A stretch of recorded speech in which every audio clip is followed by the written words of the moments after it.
This unborn child is due in a matter of weeks, the product of sex trafficking. Its mother is 14-year-old Sorena, who fell pregnant to one of her abusers. She doesn't know who. These are Romania's child victims of the trade, who play and chat like teenage girls should. But their bodies have experienced what you'd hope nobody would. We have the 14-year-old girl. She fell in love with the guy who exploited her and beat her up. The 16-year-old has been raped by her father. The 13-year-old joined the wrong group. They forced her, they beat her up. It is no wonder they sit defensively, protecting themselves. Their refuge was not found easily. The woman who opened it is Yana Mate. How many girls are living here at the moment? 6 girls. These security gates have protected trafficked minors for nearly 2 decades, children that are rescued before they're lost to countries like the UK. If they are very young, they are exploited in flats because they are hidden. At 14, 15, they can be taken out on the street to get used with the environment. They train them until they are 18 in Romania, and then they sell them in the Western countries. And it's very difficult to help them when they are in your countries because they've been in this situation for 4 or 5 years. There is no other life they know. On the streets of Romania's capital, the trade is pervasive. Sex is so ubiquitous, it's just accepted. In the centre of the old town, we were pursued by bar owners offering us women and drugs. If you want to have good cook, I tell you, I taste. If you like, you buy. If you don't like, you buy. And taxi drivers said they'd take us to the city's best brothels.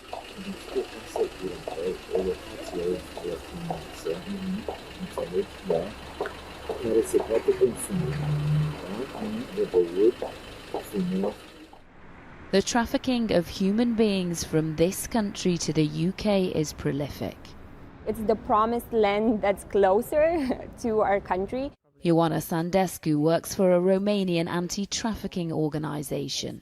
Romanians are the main European population that is being exploited in the UK. The promise of a better life turns into a nightmare. There's no way that they can go back home because there's this pressure and this shame. Then not only are you a failure in your eyes, but you're a failure in the community's eyes and the family's eyes. But it's not the bright lights of Bucharest that these victims are trying to escape. It is the bleakness and poverty of rural life that most want to leave.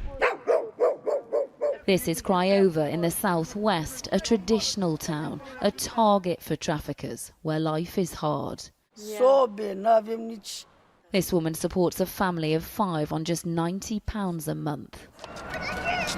Those who have so little are easy prey for those who can promise them so much and have the ability to intimidate. This man knows the traffickers in his town, so he didn't want to be identified. Afraid. But he did show us a large house that he claims is one of theirs. As a British car. The cars parked outside are registered to the UK. This is how the profit from people is spent and how lives are ruined. Lives like Daniela's. I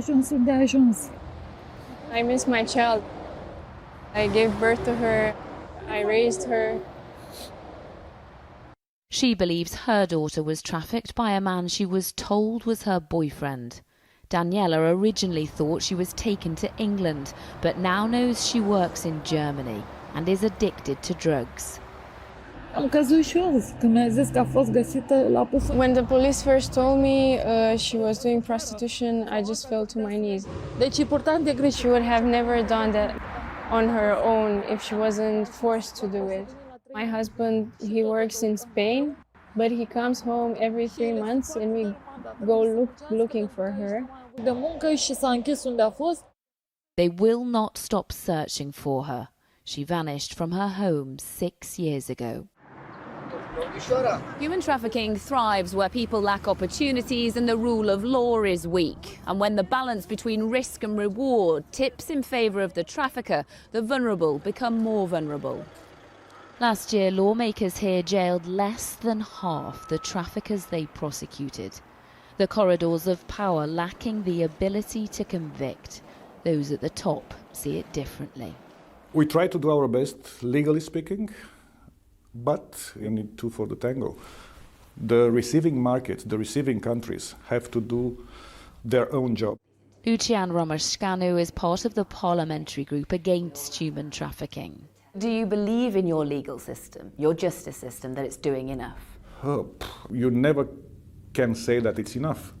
But of course, we are not alone in this world. I presume that ladies have clients in UK. Talk to them, punish them. Stronger punishments for those who abuse or pay to abuse is one answer. But to stem the flow of these victims abroad, an alternative, aspirational life must be visible at home.